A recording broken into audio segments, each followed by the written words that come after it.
I Don't Get It Podcast. Hey guys, welcome to the I Don't Get It podcast. Ashley, Naz, and Lauren here, and we are joined by the infamous Oscar Gracey, aka Taylor Swift, expert connoisseur, Taylor Swift sommelier, whatever you would like to call it. Sommelier.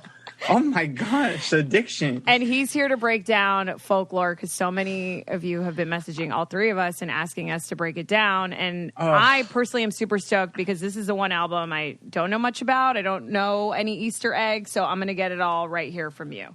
I don't think she's given us any Easter eggs. I agree. Yeah, you guys were disappointed that this episode didn't come out last week, so we're sorry, but we have a schedule. Should Taylor didn't tell us. No, Taylor didn't tell us. That's the whole thing. If Taylor did tell us, then we would have planned this for last week. So This thing surprised us. Really shook us all up to the core, I will say. Should we go around the room and discuss our feelings on it 1 week in? I love that idea, Ashley. Okay. What a beautiful idea. I love it. Oscar, you start. Wow. First of all, I will say the surprise album drop didn't see it coming. In retrospect, maybe I should have been a little prepared. Was not prepared at all. My boyfriend was actually visiting and staying with me, and I thought I had a year, 2 years to endure a new Taylor Swift album with my boyfriend because I'm a lot during a new Taylor Swift era. I am a lot. Somehow my relationship survived. Barely. We did get into he's not a Taylor stan, so we did get into it a little bit that evening. He's a Barb, a Nicki stan, so it was a lot. Wow, I thought that'd be a deal breaker for you. I know. Listen, I can't be that picky. It's a miracle he likes me, so I roll with it. I roll with the punches. And so it was a lot. It was a lot when it came out. And then I sat with it and listened to it all the way through. And watched the lyric videos on YouTube as I was listening to it. And I was losing my mind just because it's so different from anything that she's ever done. Lyrically, it's so mature and above and beyond. And you have to really pay attention to the lyrics to understand what Miss Thing is saying. Because she uses some big words, some big ass words. You got to have a dictionary, a thesaurus. You got to be ready to look things up. I feel like What does gauche mean? A little gauche. In a list. Clandestine. Clandestines. Yeah. Girl, the word. I'm like, she's really teaching me more than any book I've ever read in high school and college. Thank God I have an English minor because I don't know how I'd be able to listen to it otherwise. But wow, it's one of my Reputation's always going to be my favorite Taylor Swift album, I think. But Folklore, I think, is my number 2, which is saying a lot because I love all her albums, all my children. So I stand. I live for it. Can talk about it forever. Thank you for having me. Didn't you say last summer? So much. Didn't you say last summer that Lover may have been your favorite album? Did that not age well? Half of it, I think, aged really well. I was Cruel Summer. I still think should have been a single. I will die on that hill. Cruel Summer is one of my favorite songs that she's ever done. Death by a Thousand Cuts, Cornelia Street. There's so many really good songs on it. But I think because she still was kind of playing around with the radio singles like Me and You Need to Calm Down, that those ones didn't age as well. Even though they're fun, they're just not as up to par as something like Folklore. I think will age really, really well because it's just so timeless. Whereas the other ones, she kind of was playing with the musical trends. So I think that one didn't age as well. Although I still really do love it. Love Her the song, Chef's Kiss, so good. Cruel Summer should have been a single. The Man was robbed. Should have gotten a better remix, and then got a music video. Was robbed. I don't know how that was one of her least successful singles. My theory is that it happened during quarantine or almost quarantine. Yeah, and she said that she rushed a music video, so it was all done by her. I was expecting kind of a Bad Blood-esque kind of music video with a lot of different high profile women kind of coming together and just sticking it to men, ending men, destroying the patriarchy.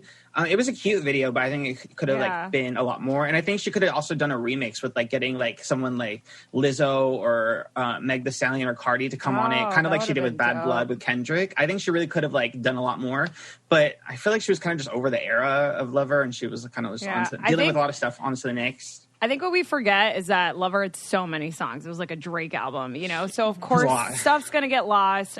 False God, you know, to me, that was my number one. But anyways, Ashley, what did you think of Folklore?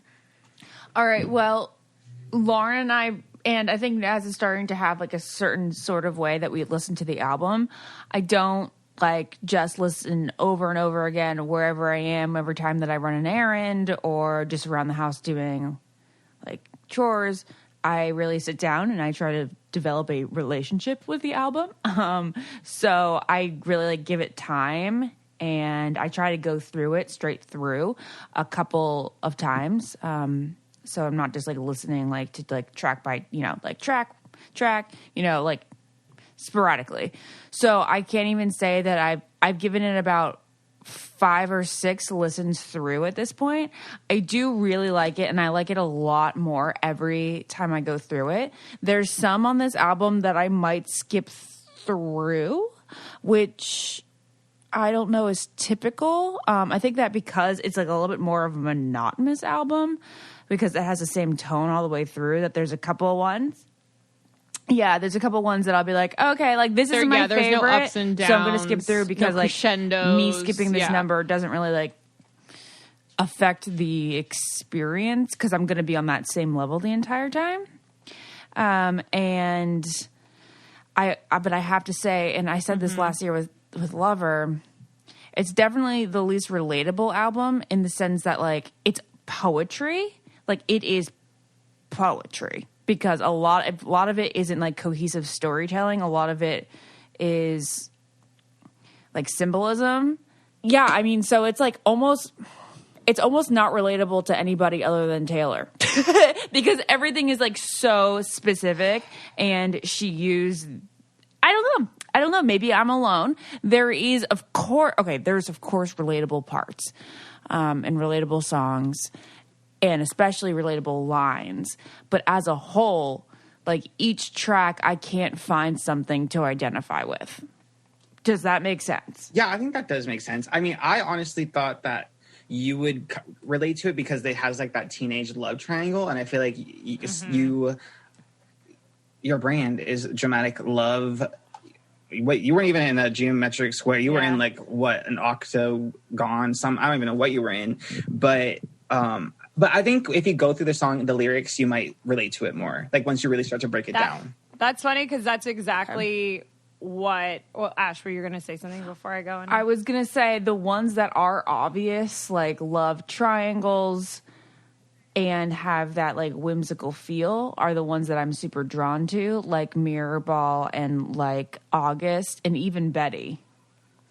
So for me, I'm a little bit different in the sense where Reputation was my least favorite album. I'm like Speak Now is really just to me the core quintessential what Taylor Swift, the reason why I gravitate to Taylor Swift, because she writes about heartbreak and naive adolescence so well, and she can capture that memory even at an age now where we're all like, I mean, I'm 30 now. Taylor's like my age, basically.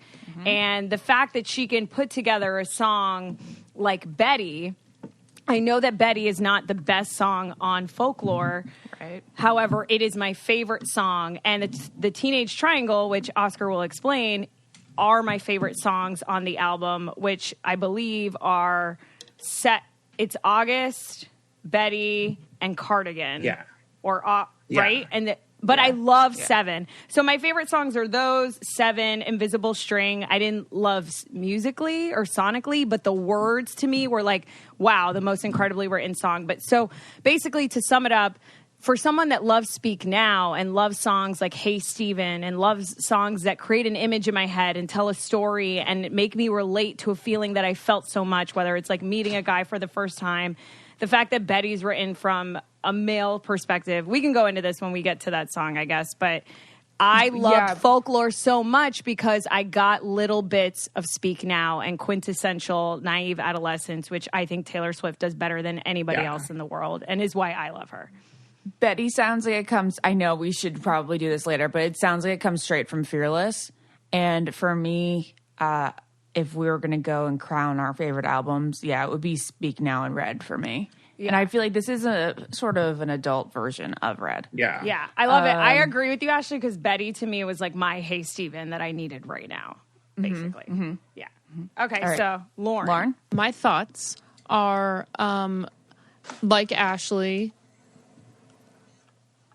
I only listened to it probably 4 times full all the way through. And I listened to it with the lyrics in front of me. So I know what I'm reading and listening to because it's so fast. You know, like she's so wordy. I'll always remember when she said that, like, what was it, last album or 2 albums ago? She was like, it's so wordy and everyone already knows what I'm saying. It's so cool. But anyway, I'm obsessed with 4 of the songs. And then the other songs are like, I guess it's too specific for me to like latch on to, but it's a very indie sounding album. I don't think it's indie. I think it's like I think it sounds like a nice folky sort of vibe, and I enjoy that. It's like basically my favorite kind of music. But I think it's just I want to know what she's saying, and hopefully Oscar can maybe enlighten us on what she's actually saying in these songs. Maybe Oscar can. Yeah. Okay, well, let's start with... What were your 4 songs, Lauren? My 4 songs are Mirrorball, The One, Illicit Affairs, and Invisible String. Hey, friends. I know that this year has been especially extremely mentally challenging for a lot of people around the world. And that's why I'm excited to talk to you about a resource that you can use if you are feeling that way. It's called BetterHelp, and it'll connect you in a safe and private online environment with your own licensed professional therapist. What I love about BetterHelp is that it's not self-help. It's actually professional counseling. You can start communicating with somebody in under 24 hours. I sort of had this day, which I call my quarantine days, where I'm just sort of feeling like I had enough, and I just need to get centered again. And that's why I use BetterHelp, and it's just so convenient. You can send a message to your counselor anytime, and you get a timely and thoughtful response. Plus, you can actually schedule weekly video or phone sessions, and you can do that all without having to sit in an uncomfortable waiting room and do it all from the comfort of your own home. What's great is that they're committed to facilitating great therapeutic matches. So they make it super easy and free to change counselors if you want. Actually, the main reason why I love it so much is that it's more affordable than traditional offline counseling, and financial aid is available if you are struggling financially, but you really feel like you need to talk to someone. The service is available for clients worldwide. This is not just in the United States.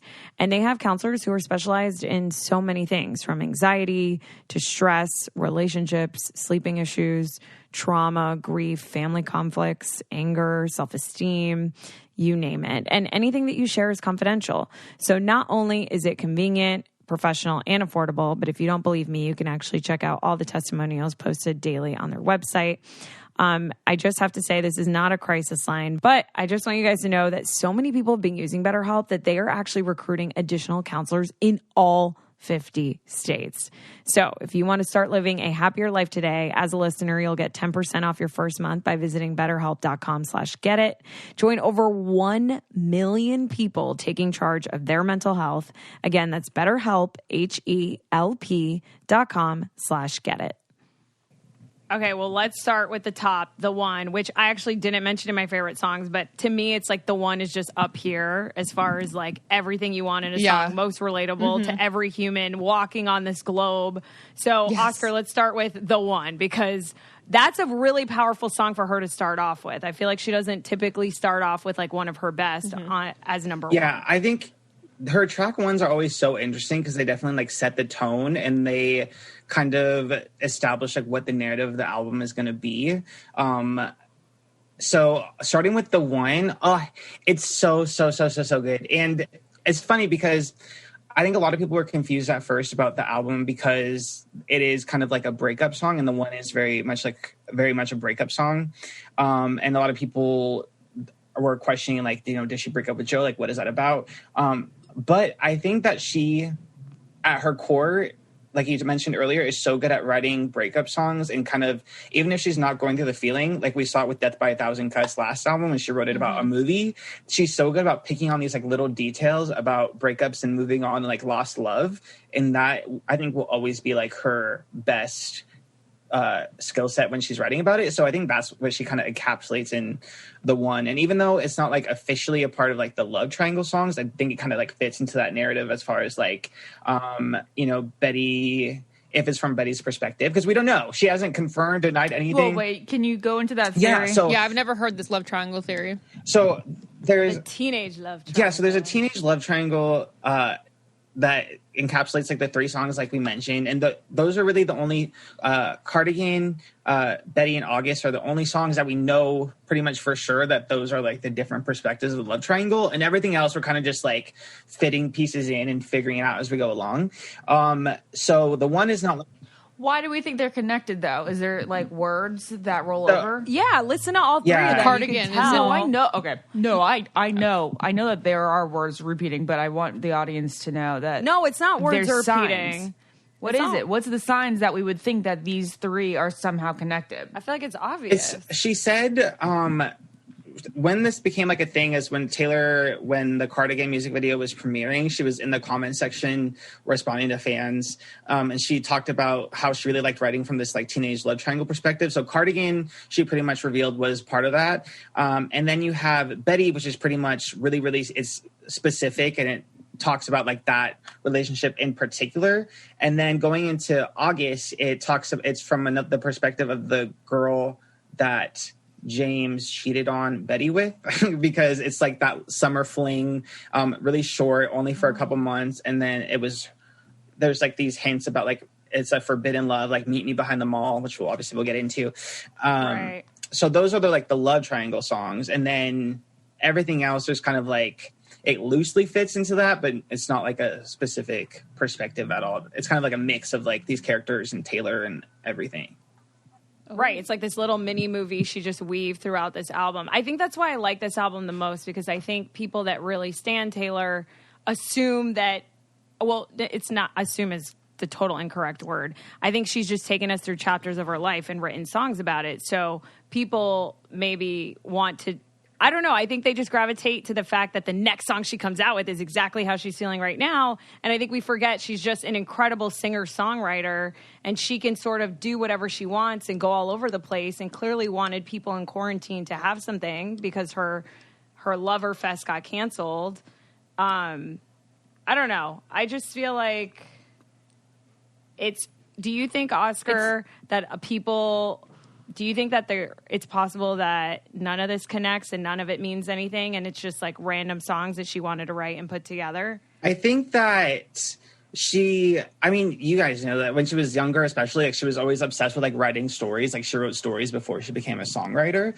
So I think that's what she's really experimenting with here. And she said before, I think it was Lover or Reputation, she said specifically like a lot of the times she writes pieces of songs when she's going through something, and then she revisits them like later on when she experiences something else. So it's very much like a mishmash of like all these different experiences and different lines that she wrote out at different parts of her life. So I feel like that's probably something that we're getting in Folklore, which is just different pieces of all these different parts of her life, lines that she just like wrote down when she was going through things, and she kind of just put it all together. And this is like great opportunity for her to do that because there are no, like, she's not after like radio or she's pretty much just wanted to make like this kind of cozy album, and this is like the perfect opportunity to give us all these like amazing lines that she just had stored in her brain, and to play with like all the poetry and everything like that.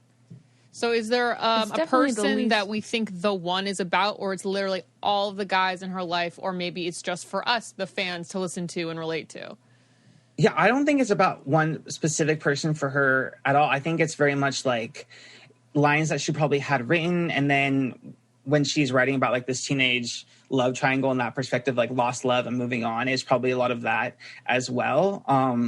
It kind of reminds me a little bit of like I Forgot That You Existed. It's kind of like the somber, like I forgot that you existed, just like accepting something and moving on. And it's like, this is like the sad one, and then I Forgot That You Existed is like the happy one, like you're out with your friends, and then you come home and cry to the one when you like are feeling emo about it. Yeah. That's kind of the vibe I got. And it's interesting because I Forgot That You Existed was the first song on Lover. Yeah, interesting. So it's obviously the least autobiographical as far as like what Taylor's living in the moment, and the most nostalgic, where she's looking back on her past for inspiration.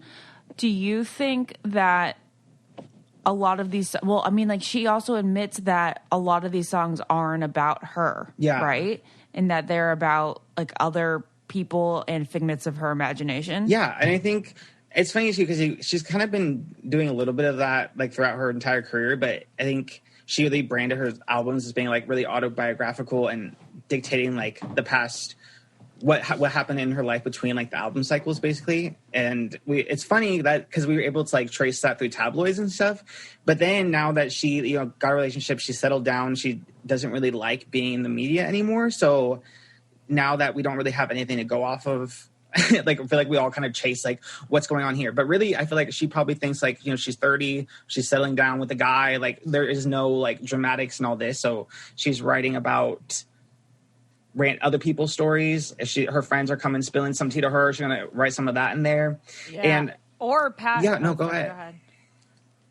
I was just going to say, or past heartbreaks. I'm so here for it because it's like as much fun as it is to know that Getaway Car was about a time at the Met Gala. To me, it's like this is the best Taylor Swift. And I don't know. This is probably my favorite thing she's come out with since 1989. Yeah, and I know you love Speak Now too, and Speak Now is a song that she wrote about a friend that was at a wedding for a guy that she used to date too. So she's done this before, where she's like taking other people's stories and like wrote songs about it, and combined like her own life experience. So I feel like that's really what the one and even the whole album is about with Folklore.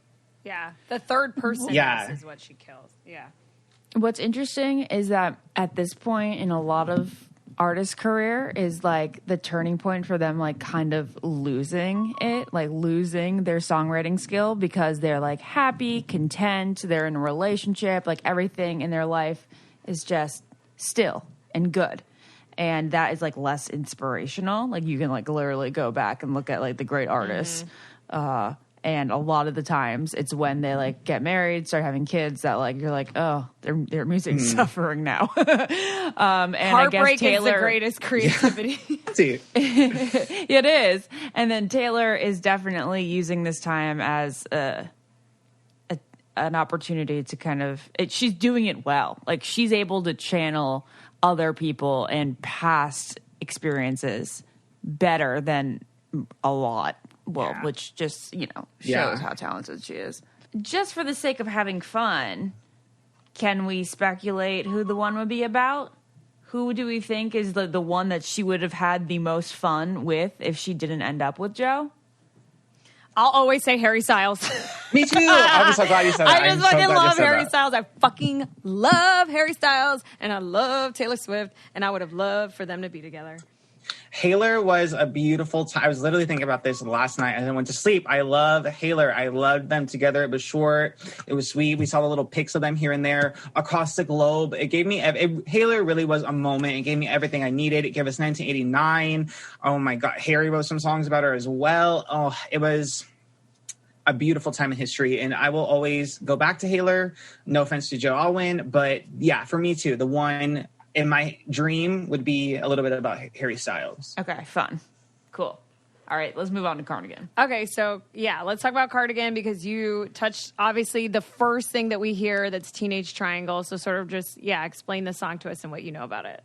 Yeah, so first of all, I love the fact with Cardigan, this is why I was like, I should have known Miss Thing was up to something, because the beginning of Cardigan kind of sounds like the beginning of Christmas Tree Farm, or Christmas song that she just did, where it's like very like jazzy, soulful, kind of like smoky a little bit. So the second I heard Cardigan, it reminded me of Christmas Tree Farm, and I was like, I should have known. I should have known she was up to something. And also, I love the fact that I think she chose Cardigan because she was able to give cardigans out as like promo, and that was also genius because all the girlies had little cardigans. I got a cardigan, which I don't know how that happened. I don't know how I'm still on the PR list, but I'm happy for it. I'm so happy for it. But Cardigan is a song that grew on me a bit. It took me a second because it's so poetic and there's so many details in there. But basically what Cardigan is about is from Betty's perspective, which is the girl who got cheated on by her boyfriend or girlfriend. We don't even know that. And it's pretty much this perspective of like, you know, you did what you did. You cheated on me, but you love me. And I knew that you would come back here like begging to take me back, but you're just like a little boy and you can't grow up. And it's very that. It's very, she's like looking back on like the good parts of the relationship. At the same time, she's putting this man or woman in their place, letting him know like you messed up and you got a lot of growing up to do before you can come back to me. My question to you then is, because you know my favorite song's Betty. I thought Betty was told from the male perspective, but you're absolutely correct. We don't know. Male, female, non-binary, we don't know. Yeah. But in any case, whatever it is, why do you, we all know that sometimes Taylor is very strategic with what number song she puts. I feel like all her number fives, right, have some type of similarity. Yeah. So why would she put Cardigan before, way before Betty? Like, it just doesn't make sense in my head. Yeah. Do you know what I mean? Good question. Yeah, that makes sense. I think it plays well off the one because it's kind of a similar vibe where it's like we could have been something and there was like potential there, but then for whatever reason, the stars didn't align. Like you did what you did and it kind of fell apart. But at the end of the day, like I will still like have love for you and what you did for me was really, really special. But like, this isn't going to work because you have a lot of growing up to do, but I still have love for you. So I feel like maybe that's why the energy is like kind of similar. Was it my favorite song out of the Teenage Triangle? It's my least favorite out of the three, but the line where she says, "You put me on like a cardigan and said I was your favorite," I was like, oh man, that's good. There's so many amazing lines in here. So many. I think my favorite line is, okay, there's so many little good ones, but I think Try to Change the Ending, Peter Losing Wendy, I think was like the first line that like really like killed me. But also like You Drew Stars Around My Scars, but now I'm bleeding, because it's like, it was so good. Like you were such a good part of my life. Like I loved our relationship, but now like you hurt me. And it's like, how can I undo like that pain? She's truly snapped. Shakespeare honestly could never, like, period. Like, I stand by that. Shakespeare is lucky he doesn't have to compete with Miss Taylor Swift because it's insane. There's a lot of people saying that it's told from the perspective of the sweater, as if the sweater is the one singing. Oh, I don't know about that. I mean, there really is no right or wrong answer. I will say that, but that's not my opinion. I do think it's the perspective of that quote unquote Betty, the girl who, you know, was cheated on by her partner, and it's kind of like this sad love song, breakup song. Like that's what I think. That's what makes Folklore like so mature, is that like all the songs are like not breakup songs or love songs, are like the gray. Like it's not black or white. It's like there's love and there's heartbreak combined, and that's why it's so complex. It's a complex feeling. It's what I say all the time. It's like when you're heartbroken, you're just like, I hate this person. I never want to hear from them again. Please never call me. And in the same moment, in the same feeling, you're like, I really hope that they call me. And but I think you're both right. I think what Taylor personifies the cardigan, but also like it's Betty speaking as if she's this cardigan. But okay, Last Great American Dynasty. Which, you know, it's, for me, it's special because it is about her house in Rhode Island. And Jared and I, when we saw the house that is next to her house in Rhode Island, it's called Ocean House, and it's all on Watch Hill, and it is this mystical, it is truly like a 1940s fairy tale location. It's so perfect. When you pull up, you like feel like you're in an old movie. And when you go to Ocean House, I mean, spoiler alert, it's not like a huge infringement on her privacy, but if you go to this hotel, it's old, awesome looking yellow Victorian hotel right on the ocean. Taylor's house is right there to the right, up on a cliff. And it was the place that Jared and I first saw that we considered getting married at. And it was always a second location for us. That we wanted to do something at, whether it was with our bridal party or whether it was the rehearsal dinner, and it just didn't work out. It's kind of like the one that got away as far as like wedding things for me. And I know this is so personal and nobody else is going to give a crap. No, people care about what it means to you. It was the one. Yeah. But it's really cool, like being at that place and having been there like a number of times and then seeing what she's singing about and the person who lived there. What is The Last American Dynasty about, Oscar? Which he probably should have gone into the description before I went into all of that. Well, now it's cool to know how you feel about it. And I think that's really interesting. Yeah, no, that's really interesting, especially because like at first the song, going into it blind, like literally just listening to it and not knowing what everything was about too. Like you have context to it. I was kind of like confused about like who Rebecca was. At first I was like, is Rebecca like supposed to be Taylor? I was so confused going into it. It was really cool for me because like can you explain what it is? Because I don't know what it's about. Yeah. But when I heard Rhode Island, obviously my ears perked up, and then at the end of listening to the song for the first time, I was like, oh, wow, that's about her Rhode Island house. And it was just cool that, like, I knew it right off the bat, just listening to the lyrics. But a lot of other people, of course, had to look it up, which totally makes sense. Yeah, like, I think having that personal experience with the song is so interesting. And it's funny, like, seeing people, like, on Twitter, people who know the place like firsthand, like explaining it too. I think that's how people like figured it out. But yeah, she wrote it about the woman who she bought her Rhode Island house from, and the parallels between like Rebecca's life and the parallels between Taylor's life in the house. Yeah, and just like in reputation, quote unquote reputation as well. Just the fact that Rebecca was kind of labeled the maddest woman this town has ever seen, and that she ruined everything, that she ruined the class of like the town basically, but just by having parties and being loud and not being like not being the traditional woman role.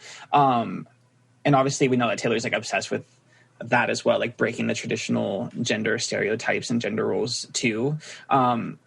That's why I love that. It kind of has like Blank Space vibes a little bit as far as like I had a marvelous time ruining everything. Like at the end in the outro when she switches it from she had a marvelous time to I had a marvelous time because she took it over and she's like she's doing the same thing that Rebecca did. I think that's so interesting. I love just like the parallels between Taylor's life and Rebecca's life. It's so interesting. That's why Asha, like, I'm jealous of you that you like have the experience with it too. That must make the song so much more like interesting. Yeah, I actually just on first listen, I was like, okay, next. You know what I mean? Like, it's cool that if you have that personal experience, you know about her house in Rhode Island, it like means so much more. That's genius. What is it? What is it about Taylor who just thinks that the public thinks that she's this mad woman? Because like, yeah, I think of her as very even keeled, very normal. She's so ruined by the couple experiences where the public or like fans or whatever turned on her for a split second. It really cut her deep.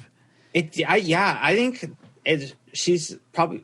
I think before the whole thing happened with Kanye and Kim, like she just, and you kind of see it in Miss Americana too. Like she talks about it where it's like she valued so much other people's opinions of her, and she just wanted so much to be like the agreeable girl that no one could really say anything bad about, and she just wanted to be like almost like a doll almost, where it's like she agreed with everything and she had to agree with, you know, she was sweet, she was always nice, she was always polite, listened to everything that people told her to do. But then after that has to be like so scarring for someone who valued being liked more than anything, you know, so that all of a sudden have people hate you and want to like cancel you. And then obviously like we see it with like Blank Space. That was like kind of the beginnings of it too, where she was playing that role. But even like going back to like Picture to Burn on the first album, like she's always had fun like playing into that role of being like the bad, crazy girl. And then obviously with Reputation, it hit like an insane level. But I think that even no matter how much she grows up and how far she comes past that, like there'll always be a part of her where she's like, that's why she doesn't really play the game anymore, because she played it and like lost in a way, and she was just labeled like crazy and like a liar and a snake. So I think she'll always go back to that. Yeah. She also had so much success so early on.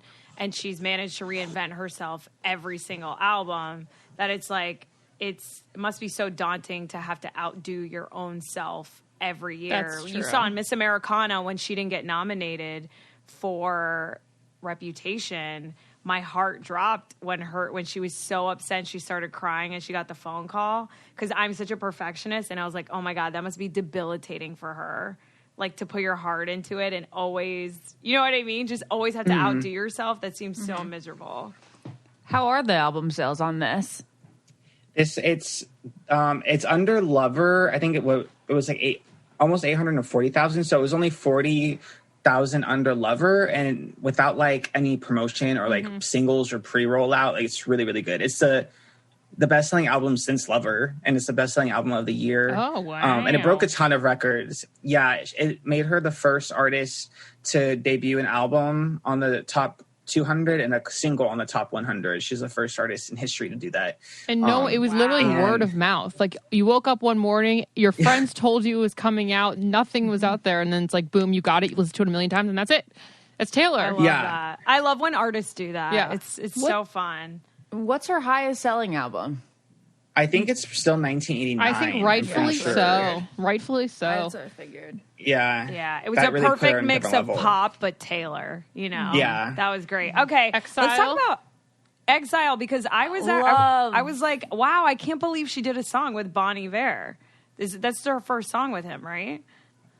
Yeah. It's her first song with him. And she's been a fan of his for a while, too. But, yeah, it's kind of interesting because when she makes this alternative album, I think Bon Iver is like he's like the poster child, I feel like, of alternative, of this style of music. So it's funny that she went with him for Exile. But this song had to grow on me a little bit, just because it is like, it's so heavy. But I think it's going to be her next single as well, after Cardigan. Yeah, so I just don't know. It's really heavy. It's really Well, Bon Iver's on it. Stan. It makes sense. Yeah. Also. I get it, but how does Oscar know like what her single's going to be after Girl, she's this got one a just lot comes of. out? She's doing the most for the single. So Exile is her next main single, and then Betty is going to be a country music single. Shut the fuck up. Yeah, I so she's was doing a not couple thinking singles. my favorite song. She'd do something. Wait, so, oh my God, I'm so fucking happy right now. That's amazing. Yeah, so that one's going to country radio. So she's busy. She's just feeding all the girls. That just solidified my love for Betty, because I feel like most people, it's not their favorite, and that just made me feel really smart. The tapes. Yeah, that's what's funny, because like with Exile too, like it's not. I didn't see it like as a single song. Like obviously with Bon Iver, like that's huge, because but it. Yeah, I don't know. It didn't like strike me as a single song. It's kind of like, what's the one she did that with? One? Who was that with? From Red. Um, What was that? Fuck. It was so obvious. So, It's as you She do. always- The last there was time. one with Oh, a Gary cheerleader, Lightbody. but then there was She always picks an iconic last- person like what this. is it? 1989 was somebody else iconic with one syllable name. Imogen Heap, and then Gary Lightbody. The last time, yes. okay, yeah. The last time with Gary Lightbody. It kind of has that kind of vibe where it's That's what I thought of.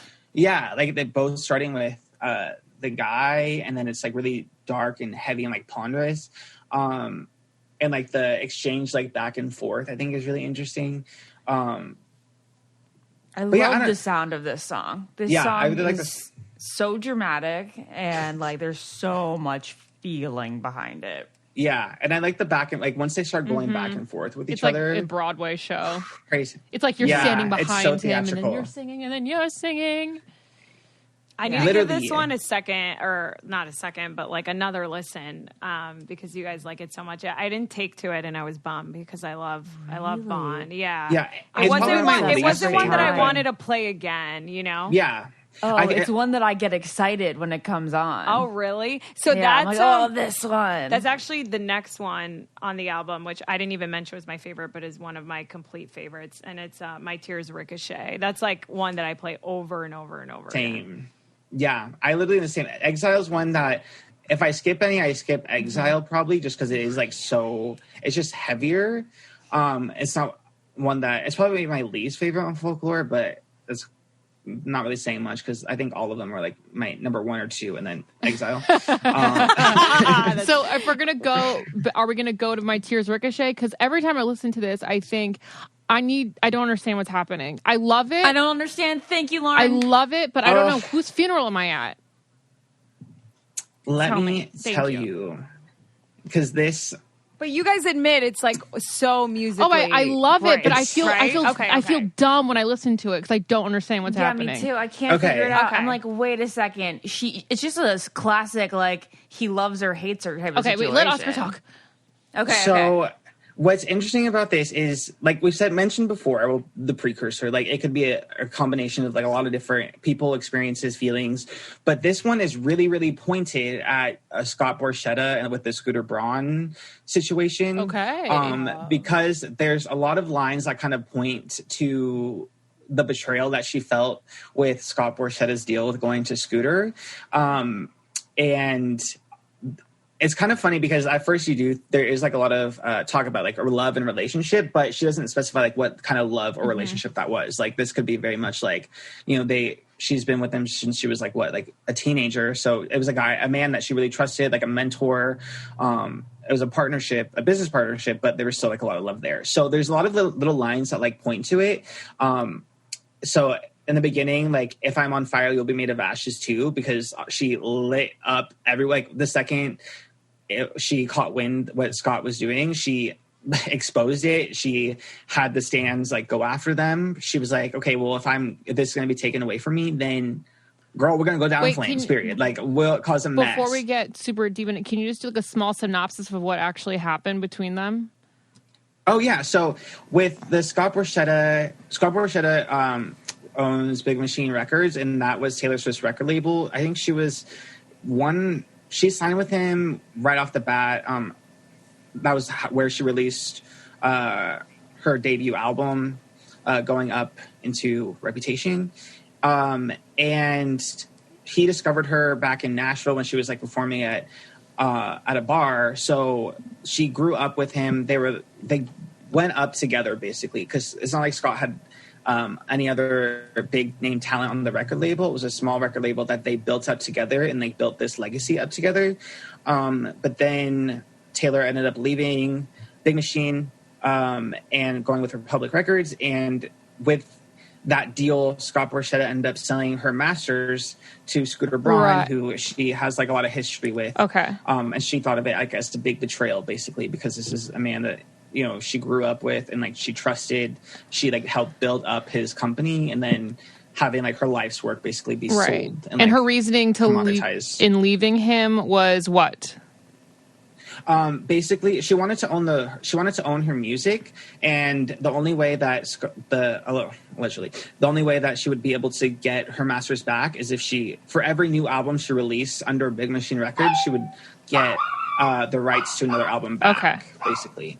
And so can you just, since we're on this topic, explain to everybody listening how she has to re-record all her original songs, right, Oscar, to then own them again?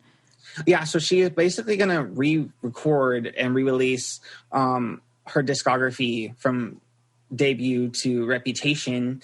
We don't know when. November is when she can start. November of this year is when she can start recording her old work. But basically, by doing that, it makes the other albums like null and void, basically, because who wouldn't you rather like listen to new, better versions of old Taylor Swift songs than where now that she sounds so much better, she's worked so much on her voice. Like, it'll probably produce like a little bit better as well. Like the thought of like listening to her old music sounding a million times better than going back and listening to it's like the watching the remastered version of Little Mermaid. Like, we want the remastered. Exactly. Who wants the VHS? Who wants the VHS? But also, like, amazing. Thank you for explaining all that. Amazing on Taylor for using the word ricochet so eloquently in a song title and in a song. Like, I would never think, but I was like, wow, you can so see like a tear falling and ricocheting. Yeah, I like it. Oh, that song is so good, so good. Yeah, the thought of it, like, flying like her sadness, like flying all the way around and affecting so many different people and kind of causing like this domino effect. Like, I'm looking at the lyrics, and you hear my stolen lullabies. Yeah. Oh, There it is. Makes so much sense. And like Oscar dropping that knowledge. Yeah, and there's so many fun like little lines that are just so like pointed. It's so good. Like, if I'm dead to you, why are you at the wake? So like, if we're done, you're moving on, then why are you still, dealing with my music? Why are you still trying to make $1 off of me, basically? Right. You wear the same jewels that I gave you as you bury me. So, she moved record labels, and Scooter and Scott like had to release a joint statement like saying all this stuff about Taylor, how she could have bought them, but she didn't, and she was throwing a fit, blah, blah, blah, blah. But then they keep like re-releasing old things that she recorded, still trying to like make money and still trying to, ride off her coattails, even though like you dragged me through the mud and you're still trying to release my old recordings that I did in 2008 and just re-release them and make more money off of me. So there's so many little things. Wow, good. It's so good. Okay, It's so good. I'm actually going to enjoy the song more now, knowing this, because I couldn't figure it out. Yeah, I think knowing it definitely helps too, because it just gives context, and like, because it could be about like, it could be about like an ex like partner, or it could be about like a business partner or a friend. It could be about anything. But I love the ending too, where she, what does she say? Oh, and so the battleships will sink beneath the waves. Like that is so. It reminds me a little bit of Reputation, where she's like, okay, like if you want to do this, if you want to go to war, bitch, be ready, because we both gonna. If you're taking me down, I'm taking you down with you. Period. Well, like, I love it. I love a Scorn Taylor. Like, it's just it reminds me of what Mean. I love the most. It reminds me of like I like Mean is where one you of my can relate it to like somebody that favorite. business wise you just can't stand. Yeah. Oh, now I have to listen to Mean. Can we take a break? When she performed it at the Grammys at the banjos, I think, or VMA. Yes. Oh my God, Like one of my all-time favorite performances. Okay, let's move on to one of Lauren and Ashley's favorites, Mirror Ball. It's also one I really, really enjoy. I think after my top 5, I'm like, okay, Mirror Ball, and also I just love disco balls. So I've been thinking about getting like a moon disco ball tattoo. I'm always like, oh, this could be a cool tattoo. But it just ends up being a caption under a photo that I'll probably be in with a disco ball. But what's Mirror Ball about? I think so. Mirror Ball, I think, is very much like Taylor reflecting about herself and her career, basically like being an entertainer. And again, this you kind of get context in like Miss Americana, where she talks about, people's like fascination with her and like feeling that she has to. I think you guys saw Miss Americana, right? Yeah. So I think what this reminds me of is like when they're filming her at the meet and greets, and she's like doing her best to like be as engaged with each individual person, but then like in between you can see that she's like a little tired. And the way that they like shoot that raw, like they don't have. I think before, when Taylor like promoted meet and greets, like it was always she was so high energy about it when she was younger, and she would do like the 13-hour meet and greets, and she was like all about it. But you can see like in between that she kind of gets a little tired, just because she does have like she takes on so much energy and so much emotion with each person she meets. So that's what like kind of Mirror Ball is about to me, where she's like, I'll stand on my tallest tiptoes, shining just for you. So she will be a reflection of whatever the people under her give, basically. Like if you come to her concert and you are heartbroken, her music reflects that. If you come and you're like happy and in love, like her music reflects that too.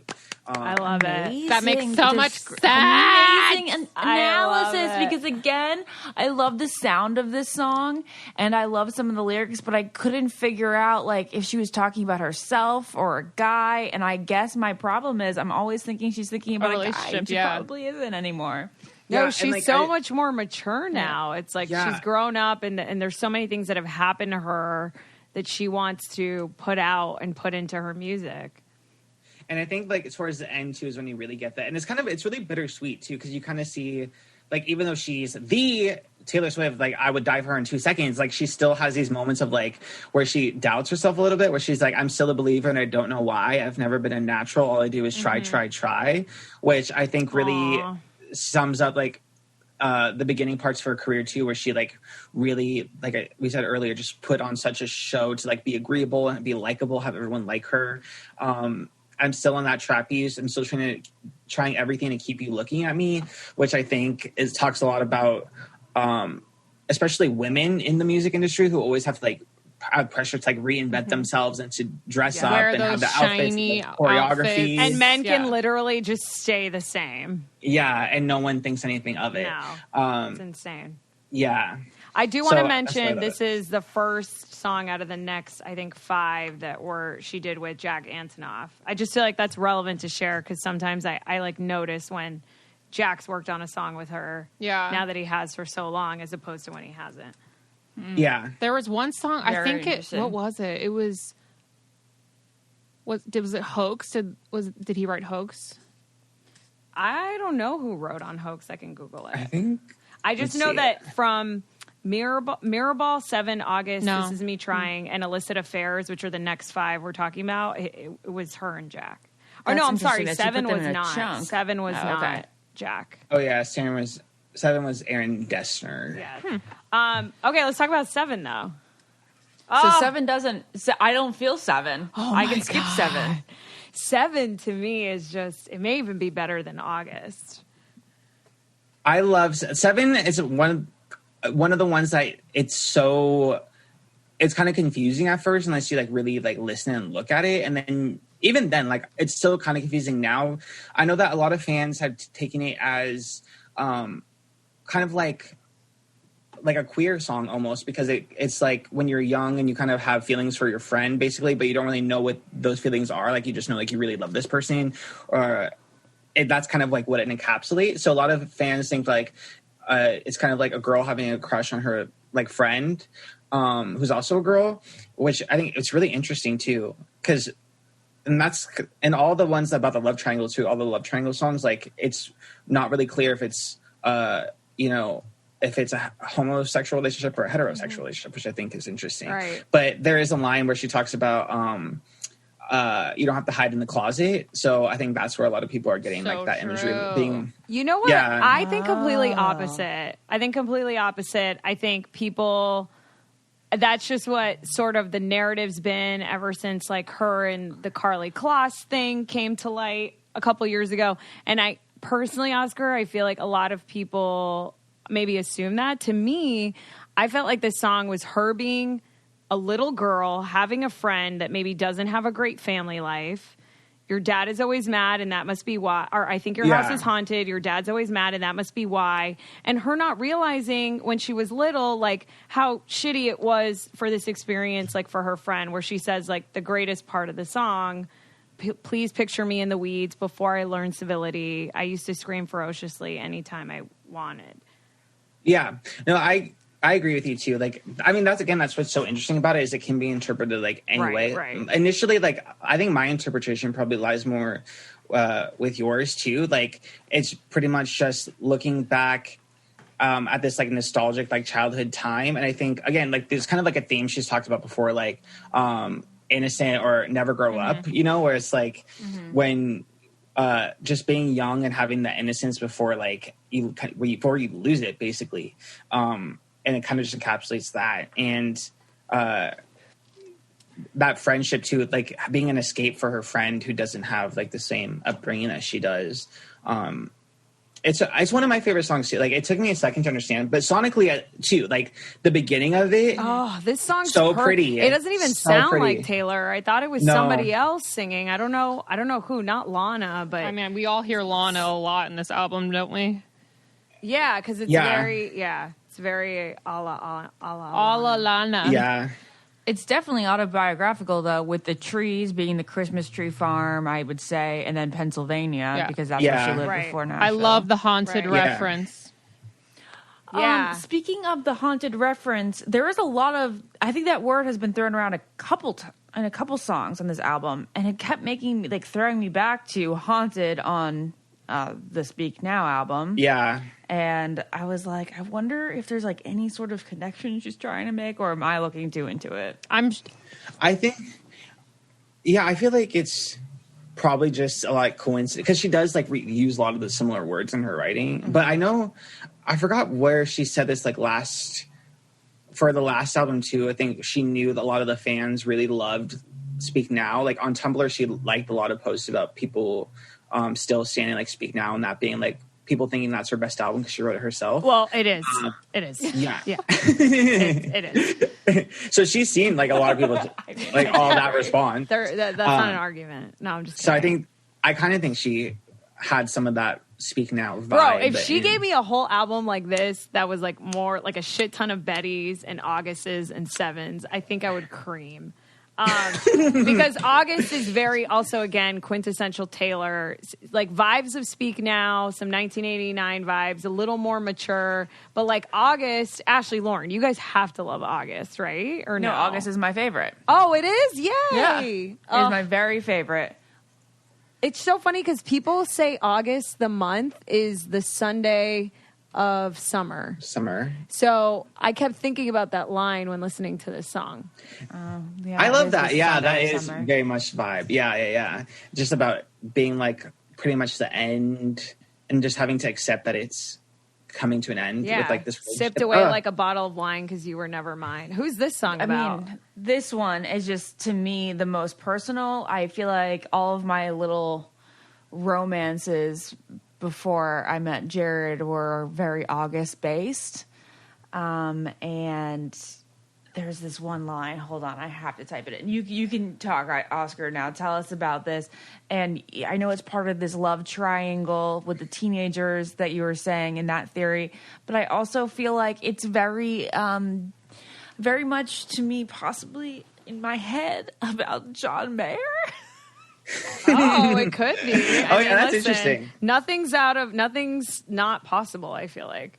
Yeah, and I definitely, like, it does fit into, like, the love triangle narrative, but there are also lines where it's, like, she talks about, like, drinking and stuff, and it does feel like a very, like, mature relationship, too. So I feel like it's one of those ones where it's, again, like, just has a whole bunch of lines from, like, different relationships and different experiences with different people, and then combine into to tell like the story of the character. You're so right. Like Ashley, it's literally like this could very well be about John Mayer or like a past love like Harry, like wanting was enough back when we were changing for the better. But then she sort of misdirects us and throws us a curveball when she says, and say, meet me behind the mall, and makes it about young love again. You know what I'm saying? You call me when you get back to school. Yeah, I kind of ignore that line for my own personal benefit. The mall because you wanted it to be about John. No, for my own like relation to it, I can't relate to the mall part, but I can relate in some way to almost every other line. And there is just something about like just for the hope of it all, and I feel like that's like always my thing. It's like I could honestly live back then in my early 20s for the hope of it all. Yeah. Mm-hmm. But even now, not even in your early 20s, Ashley. She also says things like, and then cancel my plans just in case you call. Cancel I mean, come on. That's all of us right now. That's like all of us waiting. And it's like, well, I don't want to go to lunch. What if you text me or she texts me or they text me, you know? Mm-hmm. Mm-hmm. Oh, August is so good. Yeah, it's probably it's one of my top three for sure. Yeah. My favorite's coming up. But it's so good. And it's funny seeing so many people like on Twitter, like a lot of the celebrities who've been like standing Folklore all go to August. And when it was August 1st, everyone was tweeting August. I love to see it. I love to see Miss Taylor come through. It kind of reminds me of the song Strawberry Wine by Dina Carter. Does everyone know that, or just Ashley and I knows that? Yeah, I was like, are you talking about watermelon sugar? What are you talking about? Oh, I remember hearing that on a commercial. Wait, Ashley, sing it? The hot July moon saw everything. Sweet taste of love. Period. Okay. Wow, I love the Zoom delay. I'm not picking it up, but I will listen. Okay, got it. Wow, okay. But that was great, guys. I like that. But can we, like, if it fitting into, like, the love triangle narrative, though, I have to say, like, this poor girl, the fact that, like, we go into Betty where they're saying, like, oh, it was just a summer fling, it meant nothing. And then to this girl, it's like, it was everything to me. I was, like, waiting for you to call. I was canceling plans. Meet me behind the mall. Like, the trifling person who was cheating, and then this poor girl who, like, this was her summer fling was everything to her. and it meant nothing to the other person. And that Wait, so when you put you're it in that way. So Cardigan's the girl that gets cheated on by the person who's singing Betty to the person speaking in Cardigan. So this song, August, is the third person in this relationship that's hooking up with the person that's singing Betty. The side right? chick, yeah. The side piece. Yes. Side This Yes. all makes sense now. But it's just so sad though, the fact that like from their perspective it like meant everything in the world, that little summer fling. They had so much hope for it. I just have to call out this one. Oh no, sorry. The line I want to say I wrote down for the next song. Just kidding. All right, well, let's move on to the next song. Okay, this is me trying. I sonically did not take to this song. I love it. It just wasn't, again, not one that I'd repeat. But the line that says, "You're a flashback in a film reel on the one screen in my town." If there was any other line made for a tattoo written by Taylor Swift, it is that line. You're a flashback in a film reel on the one screen in my town. Stunning. The lyrics in this album is so really good. It's so good. And a lot of the like some of the words kind of remind me of like her first of all, the sound sonically kind of reminds me of like Afterglow on Lover. And it's kind of similar because I talk about taking like responsibility for like her part in whatever problems they're having in the relationship. But also the shiniest wheels, now they're resting. It's like Bad Blood, where she also similar like imagery. What is this song about, Oscar? Basically, I mean, this is another one where it's like it's hard to know like where it fits in, like what it's about, really. So it's really very much like for interpretation. But say if it is from Taylor's perspective and not like a fictional character, then if it's from her perspective, it's like pretty much taking responsibility for her part in the problems that she's having in the relationship and wanting to just like basically wanting to make amends and get over whatever hump that they're dealing with and continue the relationship. And it's hard. This is her trying. Like, this is her, like, literally putting in the effort. And when I like, hear okay, that, like, I you go, wanted me to show up. This is me was the song in Enchanted. This is me. Yeah, that's me crying out. This is me crying out. Okay. And it's almost like, I read this too. It's like, I forgot, with, like, on 1989, like, I Wish You Would. It's kind of like, this is, like, the other perspective. I wish you like, would. Yeah. So, like, one perspective, I wish you would do this. And then the other, well, this is me doing it. This is like me trying, yeah. Yeah. Interesting. So it's kind of like a reflection of that. And similar words with like the flashbacks. Memory stuff. And the driving, yeah. Right. Well, the next song, I don't know if you guys have any more to say about that one, but I know that so many people are obsessed with Illicit Affairs. Lauren, you are, right? So good. Why do you love it so much? I suppose I love it because I was in an illicit affair. Which of all of them? Oh my God! I know which one Did you're you talking just about. drop something? No. I know which one she's talking about. Okay, continue. This is the Paradise. This is the Paradise. I Lauren. want the Lauren Easter egg. I'm just kidding. I already know it. You don't have to share it. Okay. So, Illicit Affairs. What's it about?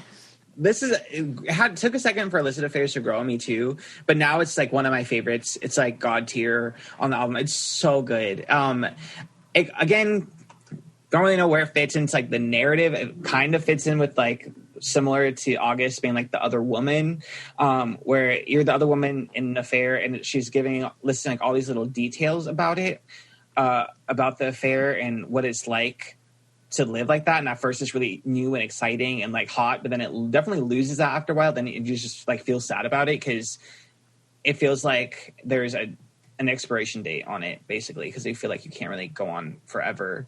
And it kind of builds up to the bridge just being like upset and with the person who's doing the cheating. And when this is one of my favorite bridges too, like, don't call me kid, don't call me baby, like don't patronize me. You know what you're doing, like take responsibility for it, and it's fucked up what we're doing. And then, but you know damn well I would ruin myself. So she's like, basically the guy or the person is just has all the power, and she feels helpless because like that she just has so much emotion for them. Right. But also like the high that she's getting off the affair, she like knows isn't as strong as like the depression she's getting from the affair. And this is also the one, like, which illicit is always affairs, the case, right? Like, yeah. Yeah. And it's like The cons outweigh the pros. all the little details of the word choice. Like, this thing really went in. Clandestine meetings and longing stares. What does clandestine mean? I actually should look it up because I don't know. I'll look it up right now. Look it Let's up. see. Yeah, we need a definition. Can you spell it? Clandestine. Okay, I got it. Clandestine. Kept, it's an adjective. Kept secret or done secretively, especially because illicit. Well, there you go. Oh my God! Where did she come up with that one? I don't know where she. Guys, it's not that far out for Taylor to have an extended vocabulary. But also the other word, I forgot about this. A dwindling mercurial high. Mercurial, girl. Who would put mercurial in a song other than Taylor Swift? Mercurial means. That's a word. Let's see. Mercurial is also an adjective of a person subject to sudden or unpredictable changes of mood or mind. So to have a mercurial temperament. So it's kind of like temperamental, capricious, changing. Look at that, Miss. The vocabulary. I mean, she's teaching the girls. She's like, let's fix the Stan lingo. Like, let's give you some new words for your vocabulary. I love that. She loves to get back. Clandestine is the most Google word of this week, probably. Is it? Yeah, I thought you were going to say that was a fact. I wish. I'm sure it is. I would believe it. That's a great adjective, guys. Used in a sentence. She deserves better than these clandestine meetings. Period. I'm going to have a clandestine meeting. So is there any... I love it. I'm sure I'm delayed, right? There's a lot of clandestine things going on with celebrities in 2020. Oh, is there any person that this is about? I don't think this is. I keep saying this, but I feel like again it's probably like a mishmash because she, it does kind of fit into the teenage love triangle narrative. But let's not forget one of my favorite deluxe tracks, "Girl at Home" on Red. Don't look at me, you got a girl home, and everybody knows that. Everybody knows that. When she said, it might be, I might go with it if I hadn't once been just like her. So she's been the girl that's been cheated on. She says in that song that she's never been on the other side of it because she knows what it's like to be cheated on. So I think that's where she came up with a lot of it too. It's like she knows she's had experience with Camilla Bell. Let's not forget about that. So amazing throwback. So bringing up I feel like that's where she got a lot of the inspiration from is writing. Instead of writing about being cheated on, being on the other side of it. And I think again, she saw when she was promoting the last album, people talk about Better Than Revenge and where does that fit if she was going to re-record it because it doesn't hold up as far as feminism today. And I think she's seen a lot of that too. And I feel like that's why Illicit Affairs is interesting because it's the other side of it and really humanizing what that person is going through and that it's not easy for them either. Yeah. I still stand Better Than Revenge. Me too. I still love it. It's so fun. It's so fun. Illicit Affairs, she makes it so romantic. Right, let's go into Invisible String. I like Invisible String because Delicate, obviously, I think most of us can agree is one of the greatest Taylor songs that we've ever received. And if you remember Delicate, it's dive bar on the east side. Where you at? Where you at? So Invisible String has a lot of those elements where, she's telling the story, like you said, Lauren, the waitress. It's just, again, a story with a lover. Of course, they're all stories, but, green was the color of the grass where I used to read at Centennial Park. It's that this is a specific memory. It's not things mixed together like we've been mentioning in past songs on this album. This is a specific memory with a specific person. And Oscar, I need you to tell us who you think this is about. Yeah, this is my favorite song on the album. I go to this song so much. It's so cute. I feel like it's pretty obvious it's about Joe Alwyn. Like you said, there's so many cute little details in this song. First of all, lyrically, there's so many amazing lines. Bad was the blood of the song in the cab. Literally, yeah. Cold was the steel of my axe to grind for the boys who broke my heart. Now I send their babies presents, which I think that sums up Taylor. That sums up her journey so much. That's how she really blew up, was when she was not afraid to name the boys who broke her heart. She was not afraid to go on interviews and say like he dumped me on the phone in 27 seconds. Like that's what everyone kind of started really falling in love with her for. Right. Do we think that was Joe Jonas with the baby gift? I really think so, because it's just so obvious. And obviously she was, even when Joe was like dating Gigi, Joe and Taylor were friendly. And I think Sophie talked a bit about liking Taylor's music too. So I think that's definitely like a Joe reference. And all the lines where she talks about like time, like cutting me open, then healing me fine, giving me the blues, then purple pink skies, like such pretty lines, like such amazing lyrics. But the best ones, Oscar. Sorry, what were you saying? No, go ahead. No, I cut you off. I thought you cut out in my headphone. Finish. Oh no, girl! I could just, if you leave it up to me, I'll just keep going on. And I was just saying, to me, the greatest is like literally a string that pulled me out of all the wrong arms right into that dive bar. Something wrapped all my past mistakes in barbed wire. Chains around my demons, wool to brave the seasons. One single thread of gold tied me to you. It's like it taps into the fact that, you know, there are no coincidences. And like when you do meet somebody, or when you happen to be in the same place as someone, or you have this like incredible experience with a person that you love, it is so not on accident, you know? And it's like this one little string. And she's sort of like got you there. Yeah, and got rid of all of her past lovers, really. And she doesn't think about them. All the mistakes she made in them, they're gone because she went to that dive bar.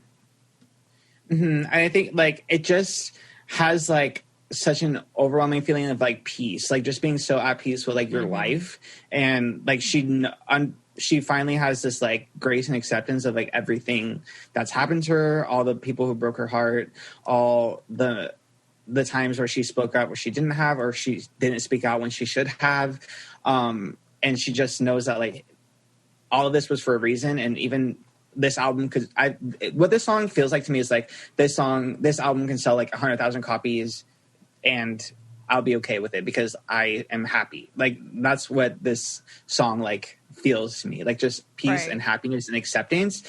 And it's just, I think it's like the heart of this album, because it really, at the end of the day, like that's Taylor. Like out of everything else, like that's where she's at right now, is just at peace and she's happy. And it's so sweet. Yeah. I can't wait till we get to peace. All right. What about Mad Woman? I mean, is this another Kanye song? Does every album have a Kanye song? And is there any allusions to Kim here? Because Lauren thinks there is. At first initial listening, I definitely think that it has like, it's a little clapback to Kim and Kanye, a little Scooter as well. Might as well throw him in there. The line that I think points out to Kim is women like hunting witches too, doing your dirtiest work for you, which that seems like very pointed because she was the one that leaked the Snapchat and edited it, as we found out pretty recently. So there is reason that she would be writing about it again, because it did like blow up at the beginning of quarantine. And then we know that she wrote this album during quarantine. So I definitely feel like it has some Kimye references in there too. And I like it. I love Dark Taylor. I think it's not who she really is, obviously, but I think we all have that kind of like sense to us where it's like, you know, she is like the lover girl. I think she likes butterflies and pink and cats, and but there is that side to her where it's like can be really pointed and cold, and if you fuck with her, if you want to take her down, then fine, but she's not going to go without a fight. Like she will fight back. I think we all have like that side to us. No matter how nice you are, like you still have the part too where it's like, I'll stand up for myself and I'll fight back, and we can both go down swinging. My only complaint about this song is that I wish it would have been too obvious. But in the beginning, when she does a scorpion sting when fighting back, I wish she made a snake reference, because I love snake. Snakler is my favorite. So in my head, I changed it from scorpion to snake. The line that made me think it was about Kanye cheating was, "The master of spin has a couple side flings. Good wives always know she should be mad, should be scathing like me. But no one likes a mad woman." So it's, I think someone in this is having a side fling, and a wife always knows. Oh, you know what? I didn't even think about that. That's so Oh, interesting. look at me standing. With, like, I know. Lauren, oh my God, Lauren, education jumped Lauren, out. I didn't really get it. It says the master of spin, I'm assuming is Kanye, has a couple side flings. Good wives always know. She should be mad. She should be scathing like me. Got it. It's interesting. I understand. I think I got that at first listen. Okay. Too. Yeah. That makes sense. Yeah, and it is interesting, especially with all this stuff with like Kanye right now too. It is interesting, like what, like that. I don't know. She definitely could be like singing about that 100%. There's so many lines that just seem so like specific, and that bridge too seems very specific, just to like have made up about something like that she came up with. So I don't know, but it does kind of tie into like illicit affairs too, like. I don't know. It could be another one where it's just so many different influences in one. But I do think at the end of the day, there's a lot in there about Kim and Kanye. Right. And it makes sense, like, timeline-wise, as far as, like, her writing and recording it. Right, because it came out. Yeah. Sorry, Lauren, what were you going to say? Oh, I just wanted to know about Epiphany, because that's also a bizarre one that I don't know about at all. Yeah. Same. Why is it that so many of these ones that sound pretty to me, I just can't figure out? Because I really like the sound of this. Wait, so can I say what I think Epiphany's about? Because I love this song, and Oscar, I've been dying to actually talk to you. Because this one confuses me so much. This so is I the want one you to I explain wanted to know from you and Betty about the most. So I understood Epiphany as being about her grandfather in the military. And written sort of from that perspective. Yeah, because there's so many references. Right? Am I talking about the right song here? Do I need to look at the lyrics again? Yeah. There's I think right from the beginning, there's references to war. And so, Oscar, just give us all your goods on this one. No, that's what I agree with too. Like, that's what I was kind of confused of where this fit in, because this at first I was trying to like apply it to, again, like the love triangle thing when I was first listening to it, but it didn't like really make sense. There was like a theory I saw on Reddit that was like James, who people think is the person that was with Betty and August. It's him dying in like war or something. That's what I saw, a theory where everything was connecting to that, and it was definitely interesting. But I think realistically, probably like you were saying, dealing with like her grandfather in the war, and just this album is kind of like a reflection of where we are like at the times right now too, as far as like it's just the tensions are so high, like politically. Someone was saying it was about so my friend Sabrina was telling me it was about COVID. I think it looks like COVID in verse 2 when it says something medical school did not cover. Someone's daughter, someone's mother holds your hand through plastic now. Mm-hmm. Yeah, I think that definitely feels like her take on what is going on with pandemic and just everything that 2020 is right now, actually, because there's literally every day I feel like there's something else, and I feel like it's just like wanting a break from it, just wanting like 1 minute of just like not being overwhelmed and not seeing like terrible things happening all the time. And it's so, I think the way that it sounds too kind of feels like that, almost like it's like a deep breath almost, and you're just trying to like have a minute to chill. This song is pretty haunting to me. Like, if I walked into a house and it was playing and I was by myself, I may be a little nervous. Aw. Wait, how does it, can somebody, when you're just like blank, can someone sing the melody for me again to this one? Oscar, it's your turn. Oh my God, it's so bad. Keep your helmet, keep your lives. It's just a flesh wound. He's your rifle. I love that part. The rifle. That part always gets me. I love when she does Oscar, I love you so much right now. You're the cutest thing ever. That's like the hardest one to sing too. So like, my God, it doesn't sound like anything she's done before too, which I think is like so interesting. It's different. Lyrically, sonically. Okay, let's move on to, just the greatest song on the album. My favorite. Clearly, I am just so in tune with what should be a single and what's marketable and what's the best. So let's go into Betty. I love this song. I love this song so much. Lauren, Ashley, I want to know what you think about it. Yeah, No, what do I you guys love think? this song. I do. It's one of my favorites. I mean, it just makes me feel nostalgic towards old Taylor. Who's Inez? Who's so- Inez? Ryan Reynolds' daughter, apparently. Inez. Oh. Inez, Oh. right? Oscar, you explain. Yeah. All the names that she mentions in the album are like from Ryan and Blake's like kids' names. So I don't know if they ever announced what their latest girl name they is. So did the third. I think that's why people are saying maybe they named their new daughter Betty. Oh. Which is interesting. But she also, the photo shoot for this and where she shot like all the promo, it was on Blake and Ryan's like lake house. So adds like cool context to it too. Like her friendship with them like runs deep, I guess. I guess she so. names them. I Yeah. wonder, do you think because we know... Okay, so off the bat, I thought Betty was written from the male perspective from James saying this to Me Betty. too. Obviously. Yeah. I've heard... friends of mine have told me that they think the song is about Carly Kloss. Do you know anything about that? I think I haven't seen like the specifics about the Clayler ship. People like always find things, even like in Cruel Summer and like in Lover last year, like there was lines that people connected to Clayler, but and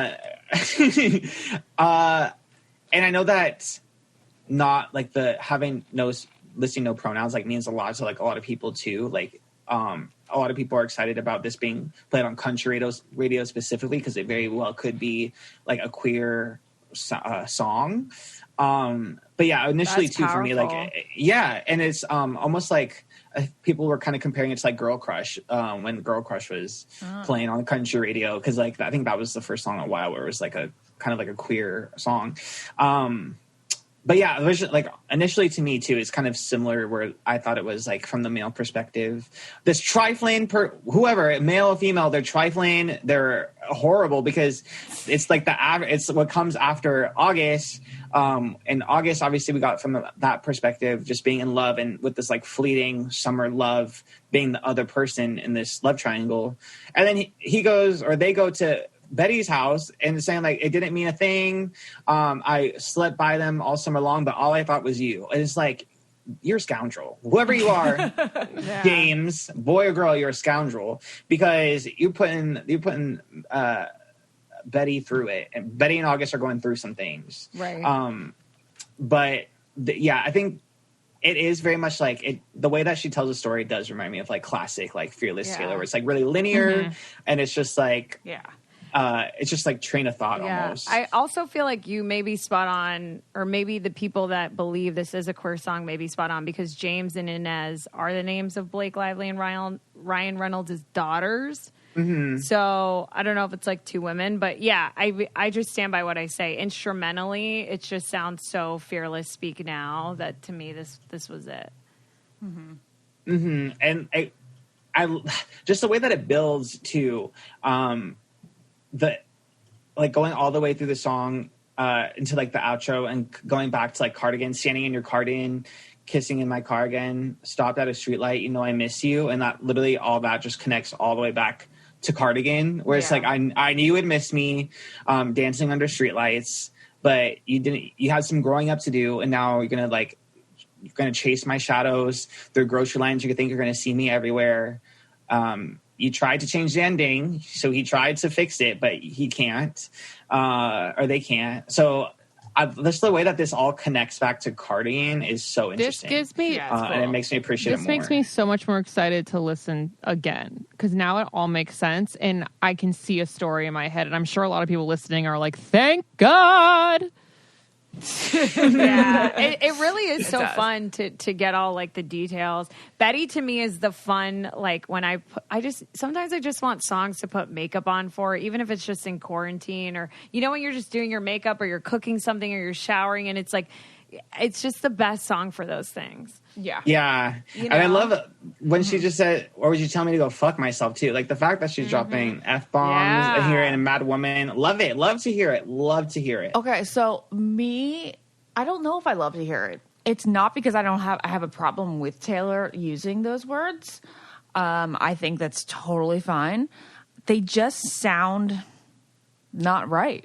You think they sound unnatural coming out of her mouth? They sound unnatural coming out of her mouth for me, but like not so much in Miss Americana, but like in the music. It's just so chill. And I know you can argue the fact that the word makes it, you know, it's so strong that like it brings attention to the lyric and the feeling behind it. But for me, I just feel like she almost just threw them in to be like, look, I don't have to be Miss Goody Two Shoes anymore. Yeah. I feel that. Yeah. Yeah, I think in Mad Woman, I feel like it makes a little bit more sense because that's very much like the vibe. And then the only way I can kind of justify it in Betty is do you like, think it's because maybe you don't curse as much? Like, because I curse a lot. I do curse plenty. You do curse plenty. You do curse plenty. But you don't curse in public forum in the same way Taylor typically doesn't. I do. Like, I curse a lot. I would say I curse a lot more than you do, like, publicly. Publicly? You mean like on this podcast? Yeah, like things like that, or on your other podcast. Do you think that's why? No, I think if she did use it in a song like Mad Woman or like even like Bad Blood or anything like that, I wouldn't like care. But I think that it feels very misplaced in the song. I think if you think about it, like the way I justify it too, because it does feel kind of weird, is like this is coming from a 17-year-old's perspective, and it's very much like if it's a 17-year-old boy, like that, it does feel like very much like what they would say, you know? Yeah. So in that way, I guess it does make sense. So, but yeah, I agree with you at first, where it's like it's not like it flows like sonically. It's not like it rhymes with like the line before or anything. So it does feel kind of like, oh, it's like, it's like that moment, like what? Right. And then is this the one? Yeah, Betty. So this is the one that is co-written by William Bowery, which people think is Joe Alwyn. Oh, really? Oh, yeah. Shit, really? Why do we think that? I forgot where it was listed. On Reddit, people connected it back to like where Joe had used like this pseudonym before. And it would make sense that they're quarantined together, and it kind of is a throwback to when Taylor had her old pseudonym as well. I love when she uses her pseudonyms. Me too. What was her old pseudonym? Niles Sange. Yeah, Niall. It was on all the. It was in her Calvin era, right? When she used yeah. Oh, that's right. On the Rihanna song, it was looking at you. Ooh, that one. Yeah. You. So is peace like a conclusion to the trifecta? The three. What is it? What is that relationship called? So the love triangle is only 3 songs. Yeah, but the piece kind of. I mean, the first line is, "Our coming of age has come and gone. Suddenly the summer is clear." So I'm assuming it's after August, and maybe a wrap up to it. Makes sense. That does make sense, Lauren. Thank you. It does, and it's like. I literally I've said this a million times, but it feels like another mishmash of a lot of things because there are like in Peace, it does very much feel like the beginning kind of relates to like the love triangle, but then there's still parts of it that are so much like post or like Reputation, the second half of Reputation, where it's like almost like call it what you want or whatever, because like she knows that being in a relationship with her comes with like a lot of other things, right? Because of like all the like the baggage or whatever that she carries. So, and I feel like musically she mentions it a lot. So I feel like that's always like an insecurity for her.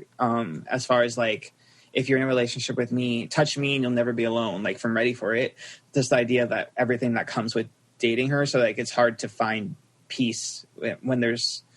Dating me will kind of like haunt you almost because you'll always be asked about it. It'll always be a part of your life. And then going to like the line where it's like, there's robbers to the east, clowns to the west. Like I was going to ask you, is this, a lot of people are saying it's about Taylor or Kanye West because East isn't capitalized, but West is.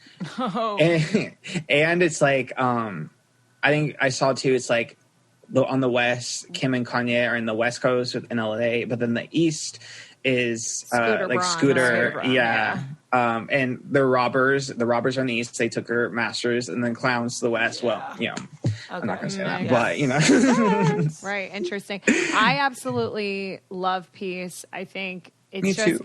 like, would it be enough if I could ever bring you peace? Is just such a beautiful oh, I don't know. It just sort of like cuts deep when I hear it, and when she repeats it, I'm like, oh, what a line! Like when you end something with anyone or anything, it's like, would it be enough if I could never give you peace? Sorry, I missaid it, but there's just so many. This I think stands right next to Invisible String as far as like the best lyrically on the album. Because there's just so many lines that are like, there was another one. Oh, give you the silence that only comes when two people understand each other. Mm-hmm. Like family that I chose. I don't know. It's just, yeah. Yeah. And even like, I'm a fire and I'll keep your brittle heart warm. So good. Like the fact that, again, like acknowledging all like the drama and everything that can come with like dating her. It's like, yeah, like it's a lot, but know that like I'll always look out for you and I'll keep you warm. I'll be there. I'll be loyal. Like just that imagery, I think it's so good. This was definitely an ode to me, to Joe, like so much of Lover was. Yeah, I agree. All right. Last song. Hoax. I know the least about this song. I've also listened to it the least. Too. I've listened to it the same. least. Yeah.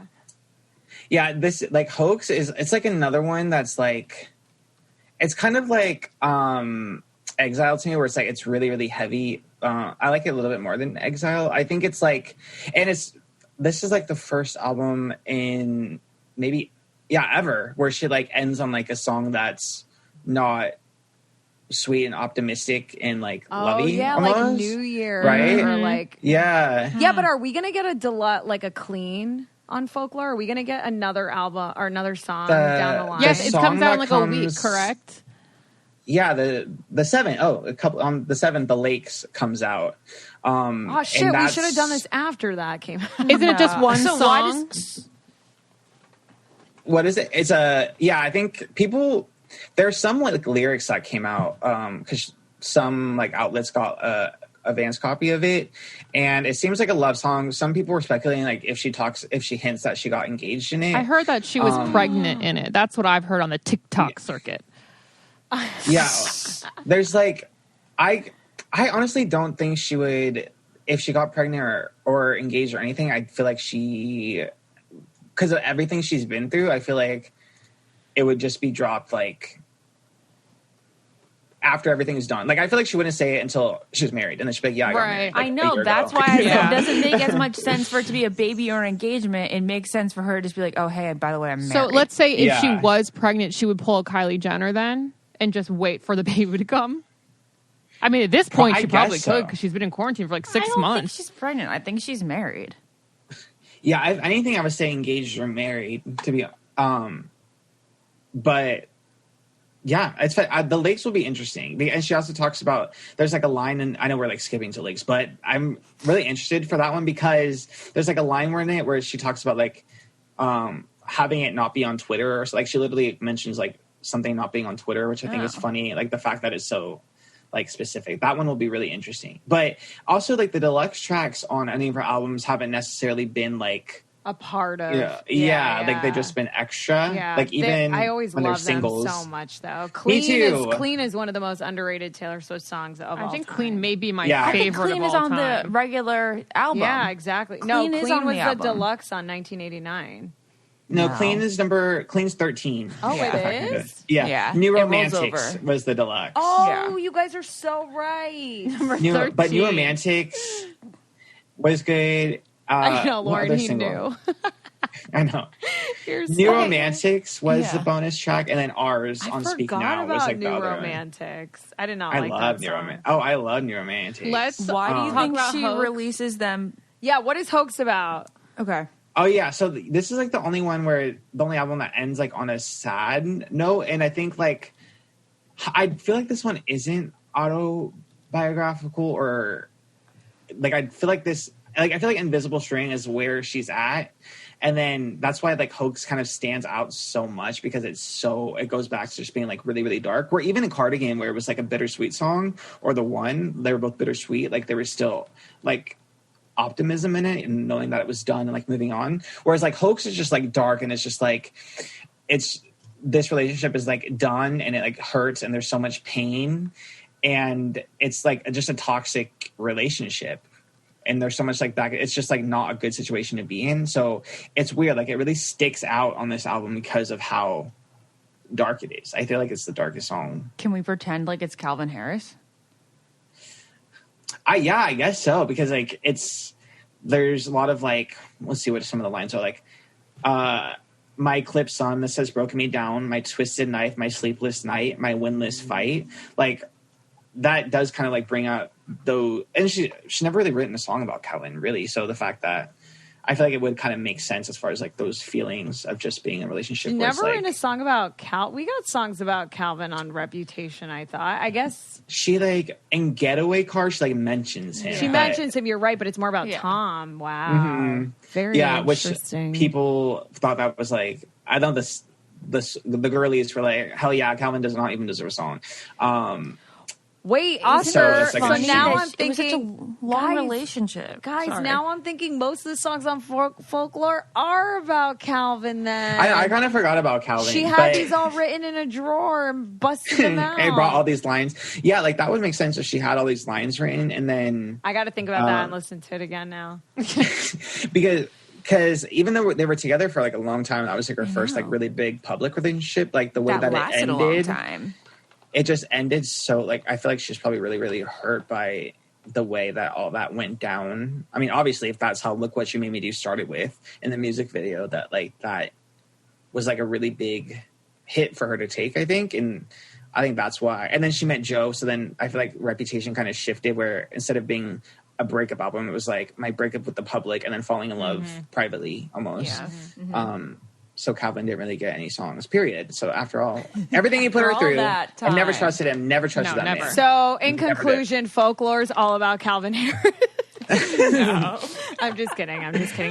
That's a trumor, not a rumor. So why do we think that she releases these songs like a week later? Is it because she wants to keep it like separate from the rest of the album, which should be more cohesive? The Lakes, yeah, that's what I'm interested to find out. Like, I'm interested to hear it and like figure out where it fits in sonically with everything else. Like, it'll be because lyrically, I don't know. Like, it does sound like it would kind of fit in with something like Invisible String, and she mentions Lakes in Invisible String too. So it kind of feels like a second part of Invisible String almost.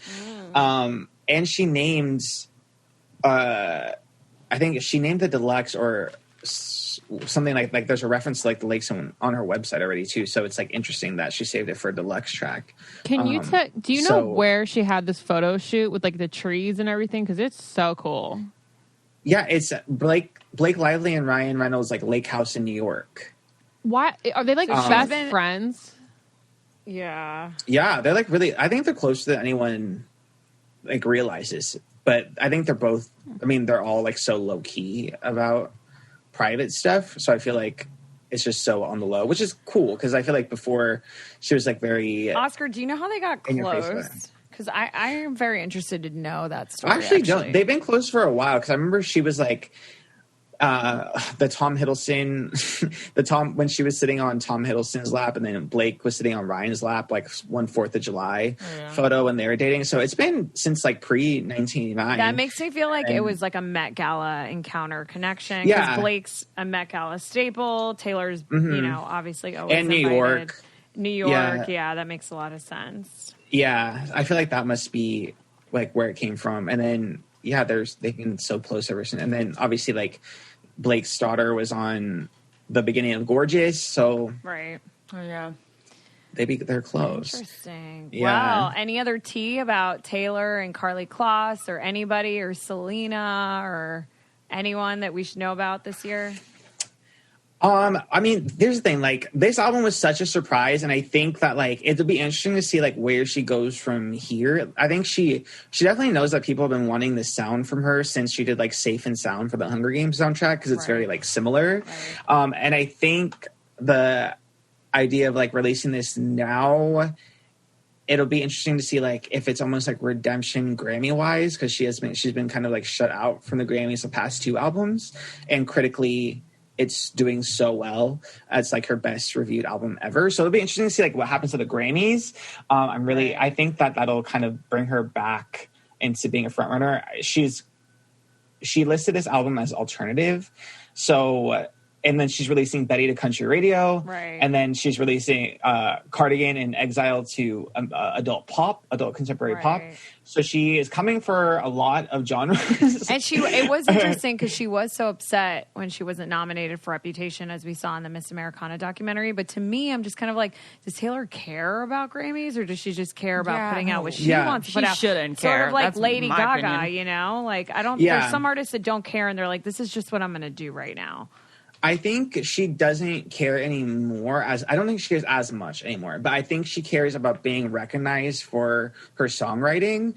And I think she understands how when she writes songs like Me and You Need to Calm Down, which are just like she writes as like earworms, that songs like that almost make people, and releasing them as a single and promoting them so much, make it seem like people kind of forget that like, it's the B-sides and like all these other tracks in her albums that are really, really well written and tell such great stories and are really emotional and impactful. Like All Too Well was never a single, you know? Yeah. So not just notorious as being like one of her best written songs. Yeah. So The best, yeah. I think that like with this album, it was really pretty much her being able to like really flex her songwriting and, just reminding people where she stands. Like, as an I can artist. still do this. I'm still like slaying at this part. Like of the she game. might come back and do pop again, like next album, and be something completely different. But I think at least she has this where it's like, I am the Taylor Swift. I know how to write a damn song. It can be catchy, it can be pop, a little bop, or you can sit there and you can cry to yourself all night long, girly. So I can do it all. And I feel like she's really flexing her before we let artistry. you go, when is Betty coming out? Because I must know. She is really impacting country radio like really soon.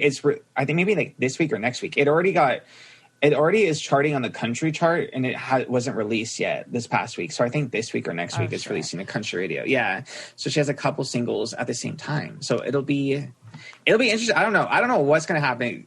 We still have all her old masters that she's recording that are going to, I feel like we're going to get something either end of this year, beginning early next year. So her next concert's going to have to be 18 hours long because she's going to have so much shit to play. Right? I just want to say right here before I sign off, I want Taylor to go back to country. And if she gives me more Enchanteds and more Bettys, and I think that should be her next thing. Just boom, country. Casey Musgraves will be so pissed. And that's what I want from Taylor. And going off of that, I agree. Listening to Betty made me want old Taylor. Now that she's gone through the other genres, I think it's time to go back on the next one, which makes me sad because I feel like the only thing about this being unexpected and being just a year after Lover makes me feel like, oh, well, don't get me in the habit of having so much new music from you all the time, because now I'm going to think that you're capable of giving me a new album every year. Period. And that's going to, if we go through another drought, like in between 1989 and Reputation, God only knows what will happen to me. I really don't know. At least, and your relationship. Honestly, it probably would be better because I've been talking about Taylor a lot and it's getting on his nerves. But at least we have like whenever she releases her old music, that is going to be, because it's going to feel new. So that's what I'm like holding on to. It's like, okay, well, adult Taylor singing the old songs that like are so good. That really actually is definitely what I'm looking forward to the most, because I want to hear 1989 again. I want to hear Reputation. I want to hear it all. I want to hear Red with her like new voice. I just want it all remastered for sure. I think that's going to be very enchanting. Oh, yay! We will end Great there. way to finish the podcast, okay, Lauren. thank you. Oscar, you're incredible. Oscar, thank you so much. Thank you so much for having me. Thank you. You're the best. All right. Bye. Bye. Bye, guys. I don't get it. Podcast.